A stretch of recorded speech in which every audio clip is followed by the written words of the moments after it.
Hello, class. So, what we're going to talk about today is the idea behind not only what is a mole, but what makes it important for us in our chemistry class. So, before we can even move on to utilizing how moles have allowed us to do some really heavy arithmetic with these very, very small numbers, I first want to talk about what is a mole exactly, right? So the expression typically goes that it's not a honey badger or a blemish on your face. It is a very, very large number. The number, to be precise, is, well, 1 mole is equal to 6.022 times 10 to the 23rd. Now that is a large number, a very large number. So when we're working with this number, right, I think a lot of students, it's one of the first numbers in our class. It's one of the first numbers in our class where we have this massive number that we're not used to working with, right? Usually in Algebra 1 or in your physics class, the numbers are within a reasonable range, right? We never really worked with scientific notation that much. Okay, but here we're talking a extremely large number, a number that it is impossible for us to understand, right? So some examples that I've used before for other classes is, well, what about the numbers of stars in the universe, right? If you were to guess, right, are there more stars in the universe than there is numbers in a mole? Take a second, think about that.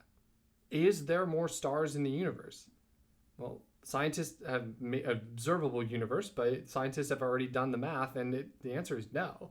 It comes close-ish within like a few thousandths of a decimal of a mole, but still not even close to a mole, right? Or what about grains of sand? So there are billions upon billions of grains of sand on the beaches, ocean floors, on private beaches, whatever. There are tons of grains of sand. Do all those add up to be more than a mole of grains of sand? No. Again, no.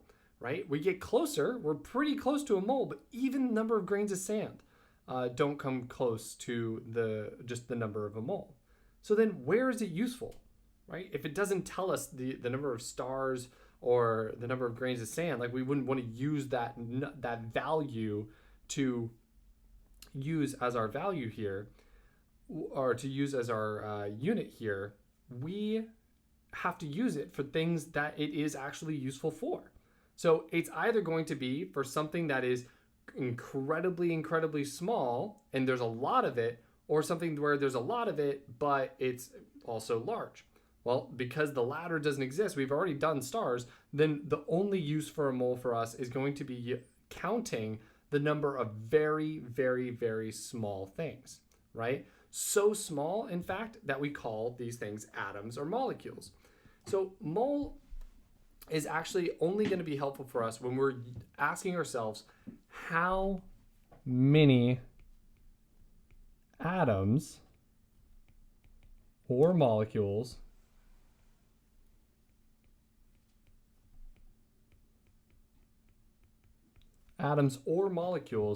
are in a sample. Okay. So how many atoms or molecules are in a sample? So again, I do not expect any of you to know and truly understand what this number means, right? I don't expect you to have a rational understanding. Like if I said, there is a dozen donuts, you already know that it's going to be 12 donuts, right? You have that intuitive understanding, right? You can say that, okay, I know what 10 is. I know what 100 is. I know what 1,000 is because I can think of it, right? I know what $1,000 is. I know what $1 million is because those numbers make sense to us. But there's a point in all of our heads where we stop associating a value to these numbers. So for example, for me, that's right around 1 billion, right? I have an idea of what it is, but I don't truly understand or fathom what 1 billion really is. I can't, my brain is just too primitive to wrap around 1 billion, right? I could say, oh yes, I mean, I could do the math. I know what 1 billion is, but I just don't know how to really associate with it. I haven't worked with anything where I've had to use 1 billion a lot of, right? So mine's somewhere around there, Maybe somebody who's like a billionaire or something, trillions their number or whatever. I have no idea. But for us, I think for me at least, it's right a little bit above like a few 100 million. So anyway, so when we ask ourselves how many atoms or molecules in the sample, what I'm trying to ask you is like, let's take, for example, let's imagine you have a glass of water to your side here. So over to my left, I have a glass of water that has 18 milliliters of water. And the question I'm trying to answer here is how many molecules of water are in this sample? All right, so I have 18 milliliters of water. Well, to do this, we actually need a few pieces of information. Okay, so the first piece of information we need to get is, well, what are the proponents or what are the molecular weights of hydrogen and oxygen, right? So let's break that down for a second. So let's go to our periodic table. So again, if you go to ptable.com, great resource. So if you look down here, it says that the amount of weight is 1.008 something, right? Well, that something we've used before is actually AMU, but instead now we're going to be saying that hydrogen is 1.008 grams per mole, all right? But because we're dealing with water, we actually have two hydrogens because it's H2O, right? So we're going to actually make a summation here that it's just 1 gram per mole. We're going to round up or round down because it's about 1. It's fine. So now let's check out oxygen. Let's see, what is the molecular weight of oxygen? So we come over here, 15.999. So we come back. So oxygen is 15.999 grams per mole. And again, this is a really close number to 16, so let's just round it up to make our math a little bit more simple. And again, we only have one oxygen in this case, so one oxygen. So each of these elements has this unit called grams per mole in terms of their weight. So let's decipher this a little bit. Okay, let's break down this term before we even get to the molecular weight of water, which I'm sure you could probably already piece together, but let's take a second and pull back. So let's take this number, 16 grams per mole, and let's just try to decipher it. All right, so again, and I think with a lot of teachers and a lot of students, what we do in practice and procedural work is we just say, okay, these are the units. I can use dimensional analysis, maybe cross some things out, but that's as far as your extent goes in understanding what grams per mole means. So I want you to try to take a second. Try to think about what this truly means. Now that we know what a mole is, how does this make sense, right? Another way you can think about it is a gram is just about the amount of weight of a sugar cube. Okay, so think about it for a second. That was my excuse to take a sip of coffee. Okay, so 16 grams per mole, right? When I read these units, I usually read them from the bottom to the top, just like Drake, right? I read them from the bottom to the top in that I want to read it in such a way that I start off with moles in my sentence and end off with grams, 16 grams. So if I read it as a sentence, the sentence reads, let's write it in a different color.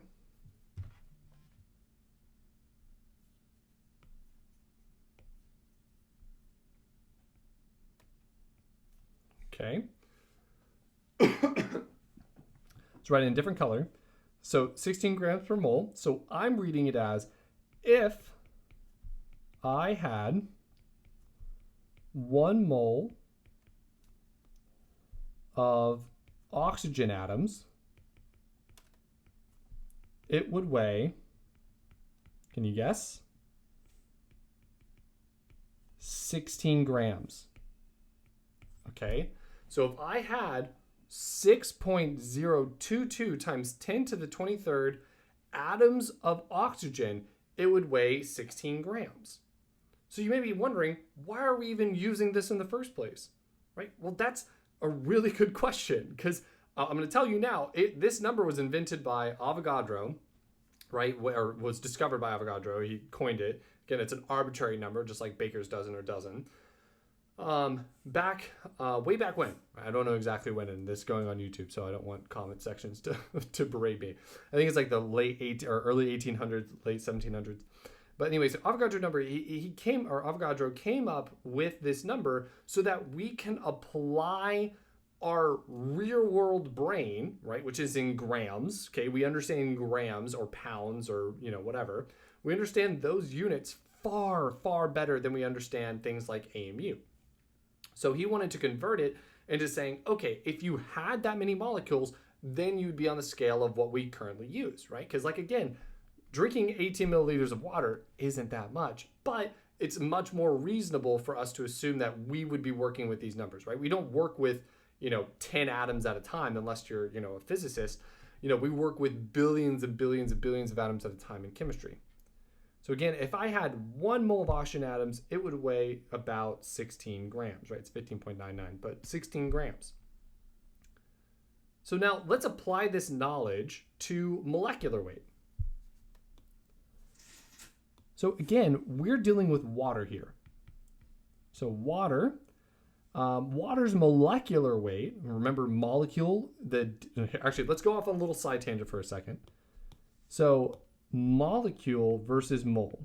So I've had a lot of students mix these two up. Molecule versus mole.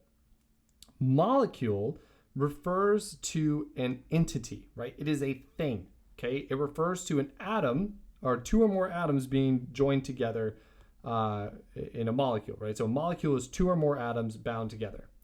A mole is just a number. It is 6.022 times 10 to the 23rd, but instead of writing that out every time, we write out mole, or in my case, I usually write it out MOL, and I know a lot of other scientists or chemists do it as well. So just MOL or MOLE. Okay, so glad we got that out of the way. So let's go back to water. So water, H2O, right? We know from above by looking at the periodic table that we had 2 hydrogens and 1 oxygen. So we come back here, we say, okay, well, water has 2 hydrogens plus 1 oxygen, and let's just replace our atomic weight for hydrogen and oxygen with the values that we calculated before. So it'd be 2 times 1 gram per mole plus 1 times 16 grams per mole. And that gives us a total of 18 grams per mole. All right, so this is how we calculate the molecular weight of various molecules. So now let's take a second. Let's apply those two things that we've just learned. What is a mole and calculating the atomic weight. And I want you to try this one on your own. Let's try CO2. I'm going to give you a few seconds here, right? You can just pause the video. But here's a few seconds to figure out what is the molecular weight of CO2. So take a second and try this one out. All right, did you get it? All right, so again, let's go through the numbers.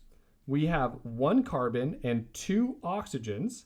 So it's going to be 1 carbon plus 2 oxygens, which is going to equal 1 times 14, and again, I'm assuming, or 12, sorry. 1 times 12 grams per mole plus 2 times 16 grams per mole. Again, I rounded the carbon. And that gives us a total of 44 grams per mole. Now again, let's think about this intuitively. If I had 6.022 times 10 to the 23rd molecules of CO2, it would weigh 44 grams. Okay, so if I had 6.022 or a mole of CO2, it would weigh 44 grams. So now let me ask you an intuitive question. Now these questions are probably the most important thing that I want you to understand. Okay, so I'm going to have a little star here. How many moles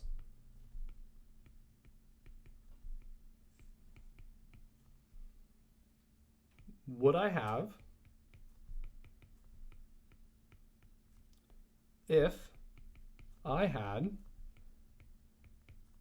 22 grams of CO2? Right? Take a second. Think about this intuitively. You don't need any calculator to do this problem, right? You just need your brain. So let's use it. How many moles would I have if I had 22 grams of CO2? So we just did the calculation. If I had 1 mole of CO2, it would weigh 44 grams.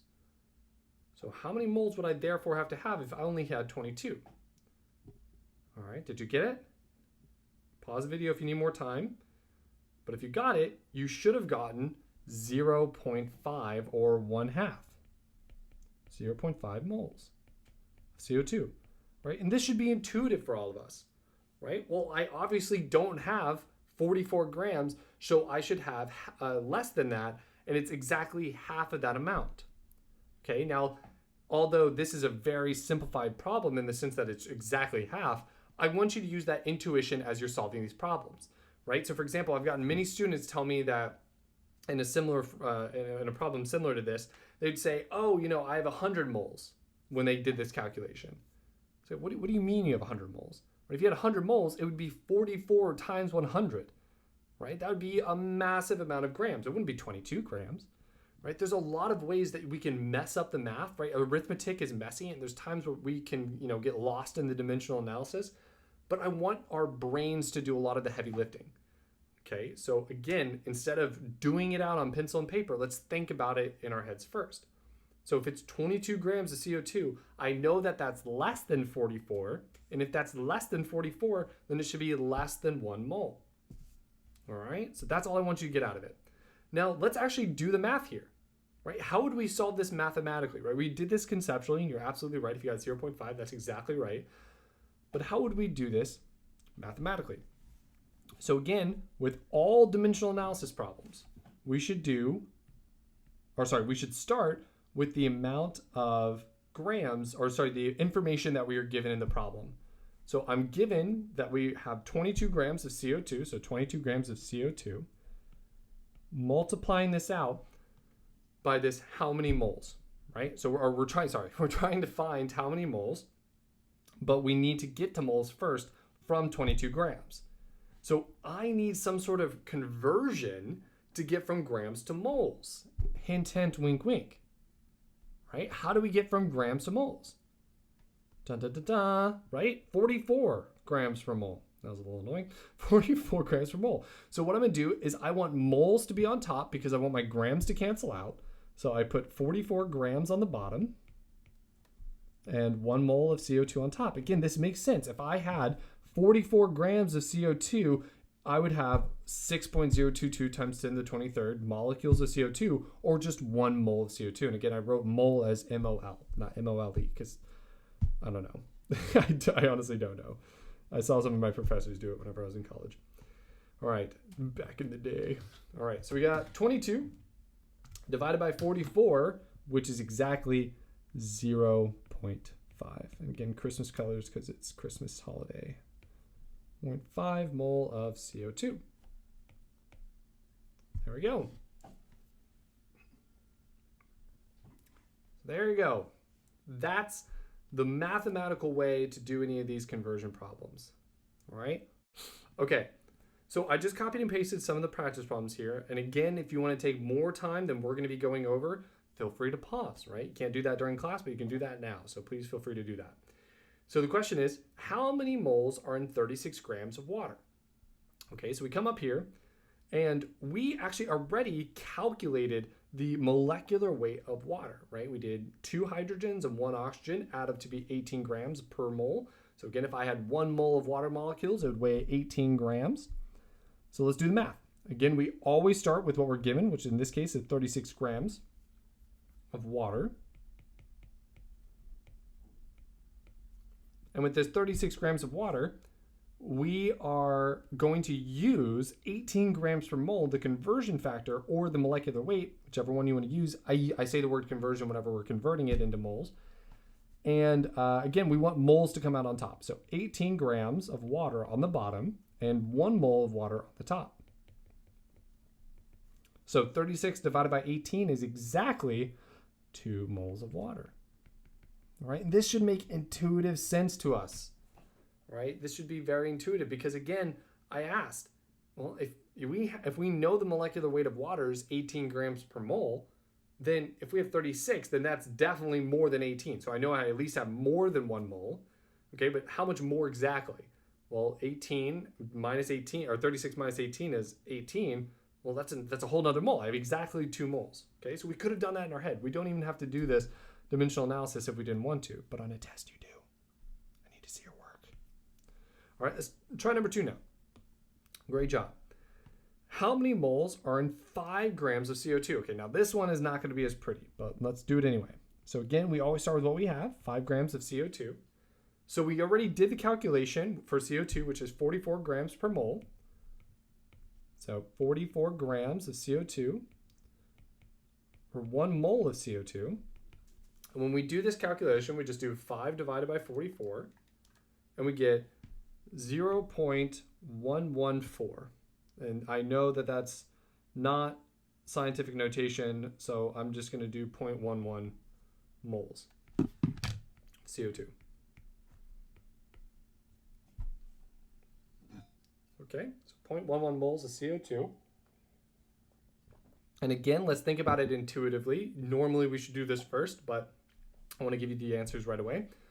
So 5 grams is significantly less than 44. So if I'm not even close to 44, I shouldn't even be close to 1 mole, which we're not. We're barely past a 10 of the way there. Okay, let's do number 3. So number 3 reads, how many grams are in 3.5 moles of water? Uh-oh, we're going the other direction now. Well, let's see how this works out. Again, we always start with what we have. So 3.5 moles of H2O. Okay, so 3.5 moles of H2O. And we're going to use our conversion ratio, but this time, again, any proportion or any ratio, we can flip it, numerator, denominator, denominator, numerator. I'm honestly surprised, even with myself, how long it took me to realize that. But a lot of students also don't know that. You can flip the ratio whenever you want. Okay, it doesn't have to be fixed the way it is. So we have 3.5 moles of H2O. So we know the conversion ratio is 18 grams per mole. So again, I want grams this time on top. So I put 18 grams of water on top over 1 mole of water on the bottom, because this time I want my moles to cancel out. And again, I know I'm annoying. I have moles here and a MOLE here, or MOL here. I know. Bear with me. I know it's terrible. Okay, so 3.5 moles of water divided by, or multiplied by 18 grams. And again, that should be a bigger number. If we have more than 1 mole, then it should be more than 18 grams. Well, 3.5 times that exactly. So 18 times 3.5 gives us 63 grams. 63 grams of H2O, which is also roughly 63 milliliters of water, because the density is about the same. Okay, so these next problems, I'm actually going to do a little bit lower, because these are our challenge problems. All right, so I really want you to try these 2 out. Right, involves a lot more arithmetic here. Okay, so number 4. Number 4 reads, how many moles of atoms are in 360 grams of C6H12O6? Oh, right? Oh my gosh, get it out. This is awful.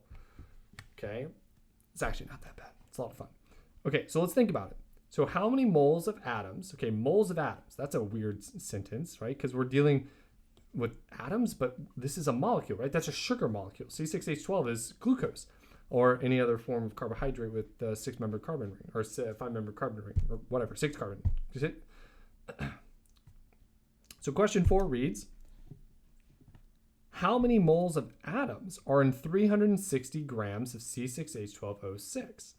Well, that's a little weird, because moles of atoms, but we're dealing with a massive molecule, right? This is a molecule of glucose, C6H12O6. Right? Well, okay. Well, I'll get to that later. But let's first just deal with the information that we are given as we normally have. So 360 grams of C6H12O6. But in this case, we actually haven't already calculated the molecular weight of C6H12O6, or glucose. So let's do that now. So 6 times carbon plus 12 times hydrogen plus 6 times oxygen will be equaling our total mass. But in this case, again, I'm going to fill them all in, and we should have them all written down now. 6 is 12, or 6 times carbon is 12 grams per mole, plus 12 hydrogens, which is 1 gram per mole, plus 6 oxygens, which is 16 grams per mole, right? And when we add all these, or if we multiply all these numbers together and then add them up, we get 180 grams per mole. 180 grams per mole. All right, that's a much bigger number than we're used to. So again, if I had 1 mole, or 6.022 times 10 to the 23rd molecules of glucose, it would weigh 180 grams, right? And this should make sense. It's a lot more than water, because C6H12O6 is a much bigger molecule. Glucose is significantly larger than a simple water molecule. Right? There's a lot more to it. So it should weigh a lot more because it's more dense. There's more stuff, more protons, more neutrons. It contributes to more weight. Multiply that by a massive number, Okay, so we have 180. So we have that figured out. So again, we're going to start off with our 360. So we start off with 360. I'm going to do a different color, actually, kind of differentiate here. So we have 360 grams of C6H12O6. All right, again, I'm going to multiply this out by our conversion ratio because I know I need to get to moles. I'm going to deal with this of atoms in a second, but let's just deal with moles first. So I can find the moles of glucose molecules. So again, I use my conversion ratio. We're in grams, so grams need to be on bottom. 180 grams of C6H12O6 over 1 mole of C6H12O6. Okay. Now, normally we would go ahead and hit enter here, but there is this moles of atom part that we haven't been dealing with yet. So if we look here at this conversion ratio would tell us how many moles of glucose we have. It doesn't tell us how many moles of atoms we have. So I have to ask myself, well, for every molecule, again, I'm using the word molecule, how many atoms are there of glucose? So we think about it and we say, okay, well, if I have a molecule of glucose, C6H12O6, and if I wanted to know how many atoms were a part of that molecule, well, then I'm going to have to add up all these numbers. So we have C6, so that's 6 carbons, plus H12, well, that's 12 hydrogens, and O6, which is 6 oxygens. Well, 6 plus 12 plus 6 is 24. So for every 1 mole or molecule of C6H12O6 gives us 24 moles of atoms. Okay, it doesn't even specify what kind. So we're just having to multiply by 24 because I'm asking how many atoms are there. I didn't say how many carbon atoms. I didn't say how many oxygen atoms. I didn't say any of that. I just said how many atoms are there. So we do 360 divided by 180, which is 2, times that by 24, and we get 48 moles of atoms. Now this one was a little tricky.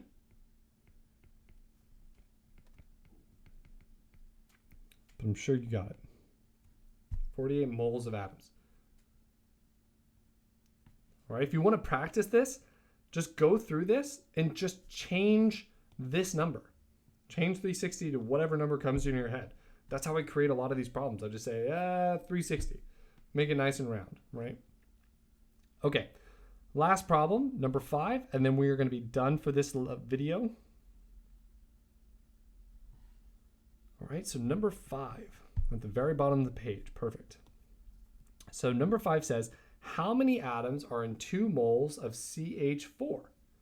Okay, so this one may actually be a little bit easier for us to understand, right? But there is one little tricky part, right? Notice how I didn't say how many moles of atoms are there. I said how many atoms. So because I'm asking for specifically how many atoms, guess what? We're going to have to use Avogadro's number here. So again, we always start with what we're given. So we're given 2 moles of CH4. And carbon weighs 12 grams per mole. Hydrogen weighs 1, but there's 4 of them. So 12 plus 4 is 16. So 16 grams. 1 mole of CH4, 16 grams. But wait a minute. Is this going to get me to the right answer? I'm just kind of doing that on autopilot because we've been doing that for so long, but is this going to get me to the correct answer? No, right? Because I'm getting grams, but that's not what I'm trying to go to. What can I do after grams, right? I'm looking for how many atoms. So let's backtrack, actually. Let's go back. That's not going to get us anywhere. Okay, so let's go back. We start off with 2 moles of CH4. What can I do to get to how many atoms?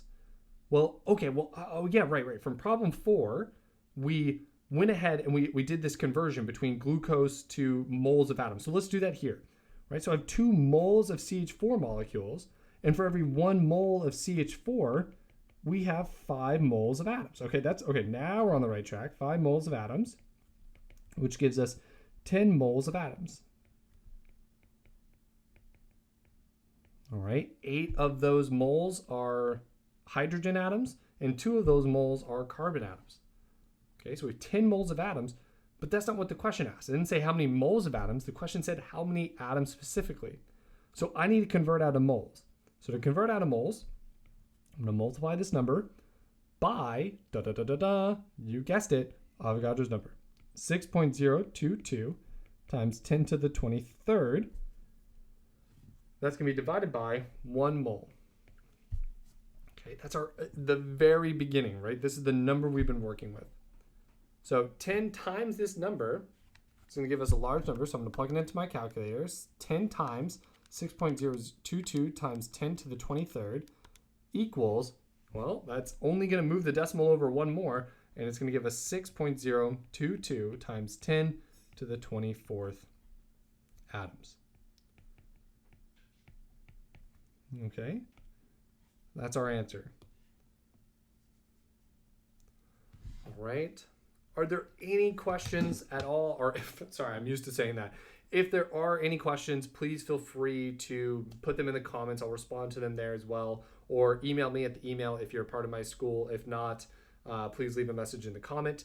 But other than that, thank you for joining, everybody. I hope that this helped clarify some of these challenging mathematical concepts.